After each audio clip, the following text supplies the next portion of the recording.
সকালবেলা ঘুম থেকে উঠেই প্রথমে চলে এসেছি রান্নাঘরে, আর জানালা খোলার সাথে সাথে দেখলাম এনারা হাজির। তো এই যে এখন হাতে বিস্কুট দিচ্ছি, আর একটা কাক রয়েছে, সে এতটাই আমাকে চেনে, হাতে দিলে কিন্তু খেয়ে নেয়। তো তারপরে যখন দেখলাম এ নিচ্ছে না, তখন বুঝতে পারলাম এটা সেই আমার কাকটা নয়, এটা একটা অন্য। আর এ এখন যেহেতু দেখে যে আমি খেতে দিই, সেই জন্য একটু একটু সাহস হয়েছে, আমার দিকে দেখছে আর খাচ্ছে, জানো তো। তো তারপরে কিন্তু আগের দিনের যে বাসনগুলো মেজে রেখেছিলাম সেগুলো উপর করে দিচ্ছি, আর ওর দিকে দেখছি ও কী করছে। মাঝে মাঝে কিন্তু আমাকে দেখে একটু ভয়ও পায়। তো হ্যালো এভরিওয়ান, গুড মর্নিং। আমি দীপা। আমার নতুন আরও একটি ঝলমলে ব্লগে তোমাদের সকলকে জানাই অনেক স্বাগত, অনেক ভালোবাসা। আজকে হচ্ছে শুক্রবার, আর ঘড়িতে এখন বাজবে সকাল 7টা নাগাদ। তো এখন থেকেই তোমাদেরকে সাথে নিয়ে ভিডিওটা শুরু করছি। আই হোপ আজকের ভিডিওটা তোমাদের ভালো লাগবে। সকালে মুখ ধোয়ার সাথে সাথে মুখটা একটু ফেস ওয়াশ দিয়ে নেওয়া খুবই দরকার, যেহেতু একটু পরেই রান্না করতে যাব। আর ওই রান্নার তাপে এবং সূর্যের তাপে কিন্তু স্কিনটা খারাপ হয়ে যেতে পারে। সেই জন্য সকালে উঠেই প্রথমে একটু মুখটা ফেস ওয়াশ দিয়ে ধুয়ে নিই, তারপরে সানস্ক্রিন লাগিয়ে সারাদিনের মতন কাজকর্ম করতে থাকি। তাহলে কিন্তু স্কিনের আমার চিন্তা করতে হয় না। সকাল 7টা থেকে এত পরিমাণে রোদ চলে এসছে না, রোদের দিকে তাকানোই যাচ্ছে না। শুধু মাথায় একটাই চিন্তা, কত তাড়াতাড়ি আমি কাজগুলো শেষ করতে পারবো। এরপরে আবার চিকুর পাপা উঠে গেলে ওদের জন্য খাবার বানাতে হবে। তার আগেই ভাবছি জামা কাপড়গুলো তুলে নিই। আগের দিন রাতেই জামা কাপড়গুলো না সব ধুয়ে কেচে দিয়েছিলাম, আর এখন সব শুকিয়ে গেছে। আর এই এখন করে রোদের এত তাপ, তো বাইরে জামা কাপড় একদমই মেলি না, এই বারান্দার জায়গাটাতে মেলে দিই, তাতেই শুকিয়ে যায়। আর রোদে যেন বার হতে ইচ্ছে করে না। এই যে রোদ থেকে যখন ভিতরে চলে যাব না, ঘরে যেন শুধু অন্ধকার দেখি, চোখে যেন কিছু দেখতেই পাই না, এত পরিমাণে রোদ। আর দেখো না, দুদিন ধরে আমি জামা কাপড় ভাঁজ করি না। এই জামা কাপড় ভাঁজ করাতে ইদানিং দেখছি একটু যেন বেশি অলসতা কাজ করছে। আর দেখো কত পরিমাণে জামা কাপড় জমে গেছে। এগুলো সব না দোলনার মধ্যে রেখে রেখে দিয়েছিলাম, আর যখন যার যেটা প্রয়োজন পড়তো দোলনা থেকে নিয়ে নেওয়া হতো। তো সেটা দেখতেও খারাপ লাগছে, তো ভাবলাম না আজকে এটা আমাকে গোছাতেই হবে। এরপরে আজকেও অনেক জামা কাপড় ভিজিয়েছি, সেগুলো কাছাকাছি হলে এত জামা কাপড় কোথায় রাখবো, তখন দেখা যাবে কিছুই খুঁজে পাচ্ছি না। তো ভাবলাম যে না, সকালে কোনো দিকে না তাকিয়ে আগে আমাকে এগুলো ভাঁজ করতে হবে, তারপর বাকি কাজকর্মে আমি হাত দেবো। আমি যখনই জামা কাপড় গোছাই, আগে কার কোনটা পাট করে আমি ভাগ করে রেখে দিই। তো দেখো, এই ধারে চিকুর পাপা জামা কাপড়গুলো রেখেছি, মাঝখানে আমারগুলো, আর ওই ধারে চিকুর জামাগুলো। তো তারপরে প্রত্যেকটা গুছিয়ে রেখে যেটা যেখানকার থাকে সেটা সেখানে রেখে দেব।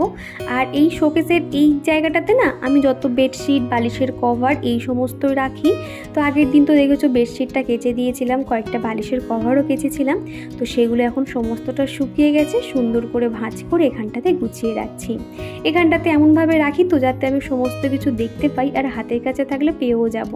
তো সেই জন্য দেখো এই জায়গাটাতে ছোট ছোট ভাঁজ করে সব কিছু রেখে দিচ্ছি।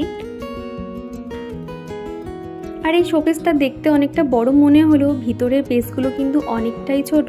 আর এখানে কিন্তু প্রত্যেকটা জামা কাপড় ছোট ছোট করে সুন্দর করে গুছিয়ে রাখতে হবে, তা না হলে কিন্তু এত জামা কাপড় এখানে রাখা যায় না। সেই জন্য দেখো প্রত্যেকটা জামা কাপড় সুন্দর করে গুছিয়ে রেখেছি বলেই কিন্তু এত জামা কাপড় এখানে রাখতে পেরেছি। আর এই যে বাস্কেটটা দেখছো, এখানে সমস্ত চিকুর জামা কাপড়গুলো গুছিয়ে রাখি।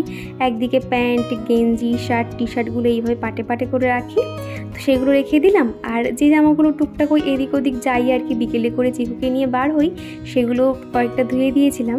তো এই শোকেসটার মধ্যে গুছিয়ে রাখলাম। আর কিবোর্ড ঢাকা দেওয়ার জন্য এই তোয়ালেটা তো দেখেছিলে আগের দিনকে কেচে দিয়েছিলাম, তো এটা এখন মুড়ে রেখে দিচ্ছি। আর এই কিবোর্ডটা চিকু যখনই দেখে না, এটা নিয়ে খুলে খালে খেলতে শুরু করে দেয়। সেই জন্য এরকম তোয়ালে দিয়ে ঢেকে রাখলেও অতটা দেখতেও পায় না, আর এটা নেওয়ার জন্য বায়নাও করে না। এক দিদিভাই আমাকে কমেন্ট করেছে আমি সারাদিন শুধু ঘর গুছিয়ে বেড়াই, আমি চিকুর একটুও যত্ন নিই না, আর আমি চিকুকে কখনো ভালো মন্দ কিছু খেতে দিই না। তো দিদিভাই তোমাকে বলতে চাই, এই যে তুমি চিকুর জন্য এত কিছু ভেবেছো, তোমাকে অসংখ্য ধন্যবাদ।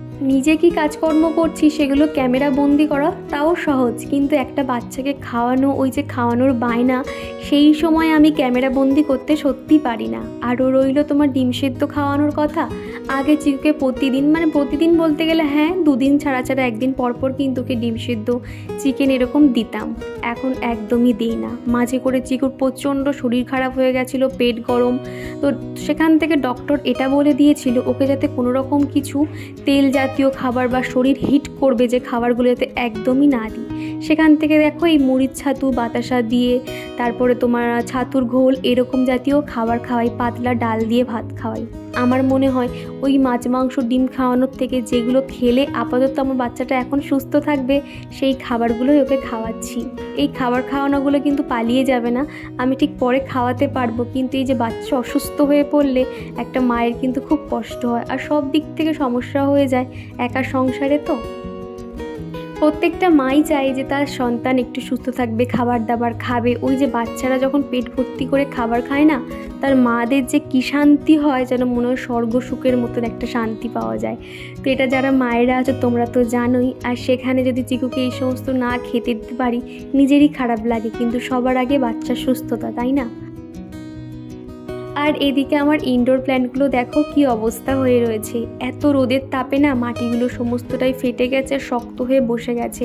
তো ভাবলাম মাটিগুলো একটু খুশে দিই, উপর থেকে জল প্রতিদিনই ছড়িয়ে দিই, কিন্তু গাছের গোড়া অবধি তো যায় না, সেই জন্য গাছগুলো না এরকম একটু নেতিয়ে যাচ্ছে আর কি। তো সেই জন্য ভাবলাম গাছের গোড়াগুলো একটু খুশে দিই আর উপর থেকে একটু জল ছড়িয়ে দিই। আমার কাছে তো কটাই গাছ আছে, বেশি যদিও গাছ নেই, তবে না খুব ইচ্ছে করে এরকম দুই ধারে আমি সুন্দর করে গাছ লাগিয়ে রাখবো, ফুল ফুটবে, সেই ফুল দিয়ে ঠাকুর পুজো করব। কিন্তু কি জানো তো, এখানকার মাটি অনেকটাই নোনা, আর একটা গাছ বাড়িতে রাখা মানে একটা বাচ্চার মতন কিন্তু তাকে দেখভাল করতে হবে, তবেই সে সুন্দরভাবে ফুল দেবে। আর আমার তো অত সময় হয় না, তাই সমস্ত কিছু সামলে উঠতে পারি না। তার উপর গাছ এইগুলো আর কি তো খুব একটা বিশেষ যত্ন নিতে হয় না। যেমন ধরো মানি প্ল্যান্ট, অ্যালোভেরা গাছ, তারপর টাইম ফুলগুলো, এগুলো কিন্তু অল্প যত্নতেও কিন্তু হয়ে যায়। তো এগুলো আর কি লাগিয়েছি, আর এগুলো এখন একটু যত্ন নেওয়ার চেষ্টা করি। তো দেখো এই জায়গাগুলো একটু জলটা ছড়িয়ে দিলাম, আর এই সেলফের জায়গাটা একটু জল দিয়ে ধুয়ে দিচ্ছি। আর এই জায়গাটার নিচে না আমি সমস্ত জুতো রাখি, জুতোর বক্সগুলো রাখি, দেখতে খুব খারাপ লাগে, সেই জন্য এরকম একটা কাপড় দিয়ে ঢেকে দিয়েছি যাতে দেখতে খারাপ না লাগে। আর এখন এই মেন বারান্দাটা একটুখানি মুছে দিচ্ছি। আর এত সকালের দিকটাতে না এইখানটাতে কোনো লোকজন অতটা দেখতে পাই না, তো সেই জন্য কী করেছি, মেন গেটটা খুলছি না। মাঝে করেই যা ঘটনা ঘটে গেছে, ওই যে বলেছিলাম সোনার হার চুরি হয়েছে, সেই জন্য না যখন রাস্তাঘাটে লোক না থাকে আমি গেট খুলতে ঠিক ভরসা পাই না। যখন সবাই হাঁটাহাঁটি করে তখন একটু মেন গেটটা খুলে ঝাড় দিয়ে দিই। তো আজকে না আর একদম ভালো লাগছিল না খুলতে, তো ভাবলাম উপর থেকে একটু মেন গেটটাতে জল ছড়িয়ে দিই, তারপরে বেলার দিকে এসে বারান্দাটা ধুয়ে দেবো। আর এরই মধ্যে কিন্তু চিকুর পাপার জন্য ডিম টোস্ট বানিয়ে দিয়েছিলাম, আর সেটা তোমাদেরকে শেয়ার করলাম না। ডিম টোস্ট কীভাবে শেয়ার করব, তো সেগুলো আমি অফ ক্যামেরাতে করে নিয়েছি। আর বেলার দিকে এখনও 9:30 মতন বাজবে, তো চিকুর জন্য একটু ছাতুর ঘোল বানিয়ে দিলাম, দিয়ে ওকে খাইয়ে দাইয়ে চলে এসেছি এখন রান্নাঘরের দিকে। তো আজকে না রান্না করব এই যে একটু ডাল করব, শাক ভাজা, পটল আলুর তরকারি, এগুলোই আর কি করে নেব। এই গরমের মধ্যে না বেশি রিচ খাবার খেতে একদমই ভালো লাগে না। আর আজকে না তোমাদের সঙ্গে দারুণ একটা জিনিস শেয়ার করব, যেটা আমার খুব পছন্দের কাজ। তো একটু পরেই তোমরা দেখতে পারবে, তার আগে চলো রান্নাবান্না সেরে নিই। আর এদিকে কিন্তু মুগ ডালটা হালকা করে ভেজে নিয়ে আমি বসিয়ে দিলাম সিদ্ধ হতে, আর এই সাইডটাতে আলু পটলের যে তরকারি বানাবো সেটা এই সাইডে বসিয়ে দিচ্ছি। আর প্রথমেই কিন্তু আমি ভাতটা বানিয়ে নিয়েছিলাম, তার জন্য অনেকটাই সুবিধা হয়েছে। আমি আগে কি করতাম, ওই একটা করে তরকারি করতাম আর একটা করে জোগাড় করতাম এইভাবে, তো তখন দেখতাম কি আমার দেরি হয়ে যেত, সমস্ত কিছু যেন সামলে উঠতে পারতাম না। আর এখন কি করি জানো তো, ভাতটা বসিয়ে দিয়ে সমস্ত সবজি ধোয়া কাটা করে নিয়ে তারপর দুদিকে বসিয়ে দিই, এতে কিন্তু অনেক তাড়াতাড়ি আমার রান্নাবান্না হয়ে যায়। তো ওদিকে এখন আলু পটলটা ভাজা হতে থাক, আর এখন আমি একটু মশলা বেটে নিচ্ছি। তো এর মধ্যে আদা, কাঁচা লঙ্কা আর একটু পেঁয়াজ কুচি নিয়েছি, নিয়ে ভালো করে পেস্ট করে নিচ্ছি। আর চিকু যেহেতু খাবে সেই জন্য কিন্তু গুঁড়ো লঙ্কা দেবো না, এখানে যা দেবো কাঁচা লঙ্কাই দেবো, দিয়ে আর কি বানিয়ে নেব। আর তো ওদিকে কিন্তু আমার আলু পটলের তরকারিটা প্রায় হয়ে আসছে। আর এদিকে না পাঁপড় ভাজবো, চিকু কিন্তু পাঁপড় ভাজা খেতে খুবই ভালোবাসে, আর ওকে তো খুব একটা দিই না এগুলো, তো আজকে মনে হলো ওকে একটু দিই। আর পাঁপড়গুলো বেশ 1 মাস মতন হয়ে গেছে জানো তো, স্টকে ছিল, তো একটু নরম মতন হয়ে গেছে। তো ভাবলাম গ্যাসের এই চারধারে রাখি, তাহলে ওই তাপে একটুখানি গরম মতন হয়ে যাবে, আর যখন ভাজবো তাহলে ফুলে যাবে। এই যে ছোট ছোট পাঁপড়গুলো দেখছো, আমার মা যখন ভাজে প্রত্যেকটা কত সুন্দর গোল গোল হয়ে ভাজা হয়, আর আমি যখন ভাজি তখন যে কেন এরকম চারধারগুলো মুড়ে যায় বুঝতে পারি না। সেই জন্য একটু খুন্তি দিয়ে মাঝখানটা ধরে রাখি যাতে একদমই না মুড়ে যায়। তো দেখো সেগুলো ভাজা হয়ে গেছে। আর এখন এই যে ডালটাকে একটু সম্বার দিয়ে নিচ্ছি। তো এখানে আমি না মৌরি দিয়েছি আর একটা শুকনো লঙ্কা দিয়েছি, দিয়ে আর উপর থেকে একটু আদা গ্রেট করে দিচ্ছি। মুগ ডাল কিন্তু এইভাবে খেতে দারুণ লাগে। আদাটা তোমরা এখানে গ্রেট করে দিতে পারবে, কিংবা একটু থেতো করে দিলেও কিন্তু সেটাও ভালো লাগে। তো এইভাবে দিয়ে খানিকক্ষণ ভালো করে ফোটাবো, তারপরে নামিয়ে নেব। আর এদিকে দেখো আলু পটলের মাখা মাখা তরকারিটা কিন্তু হয়ে এসছে। তো আর একটু শুকনো হলেই নামিয়ে নেব। আর এখন এই তো একটু উপর থেকে গরম মশলা ছড়িয়ে দেব, সাথে একটু ঘি দিয়ে দিলেই কিন্তু তৈরি। তো এরপরে আমি গ্যাস ট্যাস ভালো করে মুছে নেব। সেলফ কাউন্টার পরিষ্কার করে আমি কিন্তু স্নান করে নিয়েছি। আর এখনই ঠাকুর পুজোটা করে নিচ্ছি। আর এখানে চিকু কেন কান্না করছে জানো? নকুলদানা খাবে বলে। এরই মধ্যে কিন্তু দুবার নকুলদানা হয়ে গেছে, ও আবার খাওয়ার জন্য বায়না করছে। আর এগুলো খেলে তো কৃমি হবে, সেই জন্য ওকে দিচ্ছি না। তো দেখো ওই জন্য আর কি কান্নাকাটি করছে। তো চিকুকে আগে খাইয়ে দাইয়ে দিয়ে তারপরে আমার খাবারটা নিয়ে বসেছি। এই যে কলমি শাক ভাজা, ডাল, আলু পটলের তরকারি, পাঁপড়, ভাত, শশা। তো খাওয়া দাওয়া শেষ করে নিয়ে এখন বসেছি আমার এই হাতের কাজগুলো করব বলে। এইগুলো না আমি তো তোমরা দেখেছিলে ওয়াল পুট্টি দিয়ে করেছিলাম। আর এরকম সাদা রাখার পর মনে হচ্ছিল কোথাও যেন একটা ফাঁকা ফাঁকা লাগছে, কিছু একটা করা যাক। তো আমার কাছে এরকম ফেব্রিক কালার ছিল, সেইগুলো না আমি চারধারে একটা বর্ডার দিয়ে দেব। তারপরে ভাবছি ছোট ছোট যে মিরার পিসেসগুলো হয় সেগুলো দিয়ে একটু ডেকোরেশন করে দেব। যে কোনো কিছু হাতের কাজ করতে গেলে আমি যদি এখানে মিরার পিসেস না ব্যবহার করি তাহলে মনে হয় যেন কিছু একটা ফাঁকা পড়ে গেল। আর আমার কাছে অনেকগুলোই এরকম ছিল, তো সেই জন্য ভাবলাম ওই চারধারে দিয়ে দেব। তার আগে ওই যে রাউন্ড কালারটা শুকিয়ে যাক। আর এরই মধ্যে এরকম একটা ওয়াল হ্যাঙ্গিং আমি করে নিচ্ছি। তোমরা কিন্তু এই ওয়াল হ্যাঙ্গিংটা দেখেছিলে হয়তো। এরকম একটা কার্ডবোর্ড আমি চৌকো করে কেটে নিয়ে একটা লাল সুতির কাপড় দিয়ে মুড়ে দিয়েছি। তারপরে কালারিং ওই যে ফেব্রিক কালার দিয়ে ডট ডট করে স্টোনের উপরে একটু ডিজাইন করে নিয়েছি। আর এইগুলো যাতে একসঙ্গে অ্যাটাচ করার জন্য এরকম একটা কার্ডবোর্ড কেটে নিয়ে আর ফেভিকল আটা দিয়ে আমি চিপকে দিয়েছি। তো এতে দেখো এটা কিন্তু একদমই খুলে যাবে না, এই লম্বাভাবেই হ্যাঙ্গিংটা তৈরি হয়ে যাবে। আর এদিকে এই চারধারে বর্ডারে যে রেড কালারটা দিয়েছিলাম সেটা কিন্তু একদমই শুকিয়ে গেছে।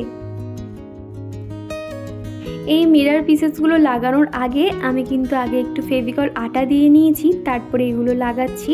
তাহলে কিন্তু কাজগুলো একদমই উঠে যাবে না। আর ফেভিকল দিয়ে সাথে সাথে কিন্তু মিরার পিসেসগুলো লাগালে ওই যে পিসগুলো কিন্তু একটু এদিক ওদিক সরে যেতে পারে।